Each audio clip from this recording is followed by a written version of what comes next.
हाँ तब ठीक है कि चैत में चटावे बलम खरिहानी बोलावे चैत में चटनी चटावे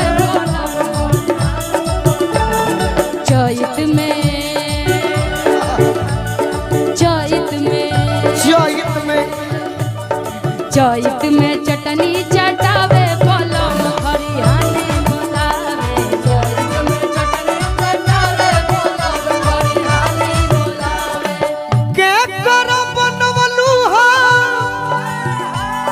अरे मोहनिया निशा आप ही का तो बदला है दिशा के कर बनवलू हा मोहनिया गोरी बताओ आज अरे कहला सराइल हा ओढ़निया गोरी कहला सराइल हा ओढ़निया गोरी कहला सराइल हा गोरी चैत में चटनी चटा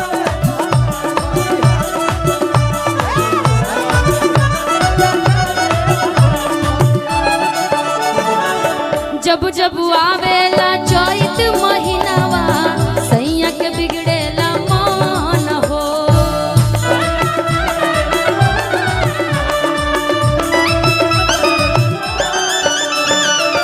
जब जब आवेला चैत महीनावा सैया के बिगड़ेला मन हो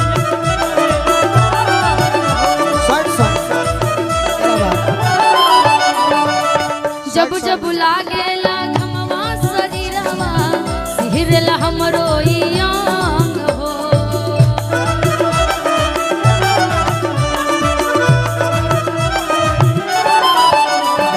चैत में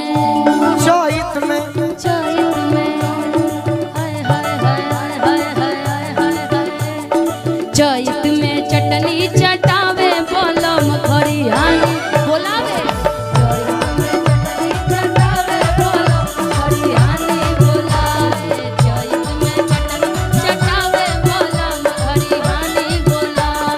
यही पर यही उत्तर प्रदेश के गोरखपुर में यह हैप्पी इवेंट्स के माध्यम से जन प्रोग्राम वो घड़ी तू शायद खाली ना रहो अभी बता रहे अनुपमा आईली तो अनुपमा के संगे वो गीत गौले रही बड़ी लोग आदेश कैले बा विजय बाबू भी कहले हैं कि वो गीत भैया जरूर गा दे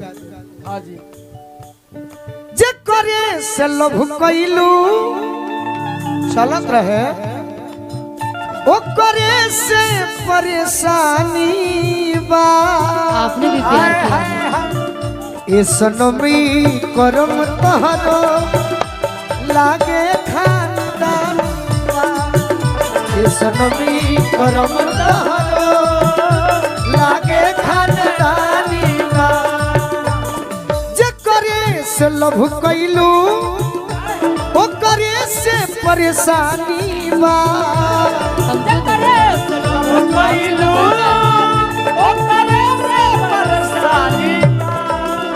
ए सनमी करम तहरो लागे खानदान ए सनमी करम तहरो लागे खानदानी चैत में चटनी चटा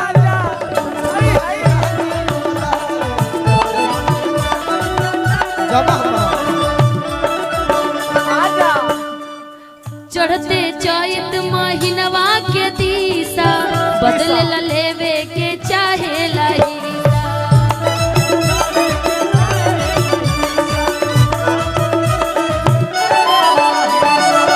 जब जब चढ़े चैत के निशा चाहे लेवे के हमरा से हिस्सा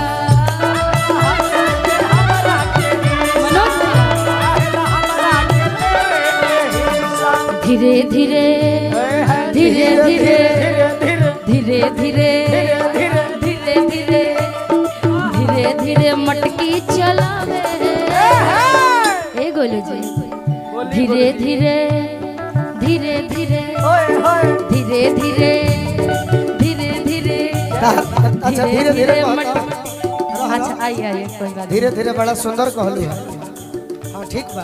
थोड़ा थोड़ा आपसे सीख तू रही अपना अंदाज में कहो, हम अपना अंदाज में कहो। हूँ। ना धीरे धीरे बचपन से कहता होता रे। बड़ा ठीक रहे। मुझे धीरे पता धीरे। है ये बचपन से ही है।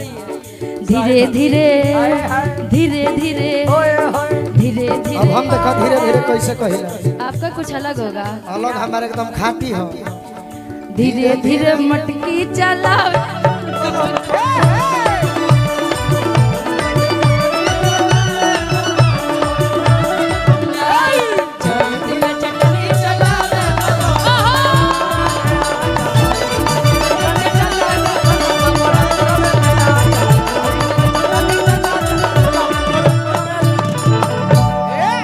एक हमारे बड़े भाई का आदेश है और इस गाना को हम गा चुके हैं लेकिन उसको बाद में गाएंगे। सैड सॉन्ग के फरमाइश बा।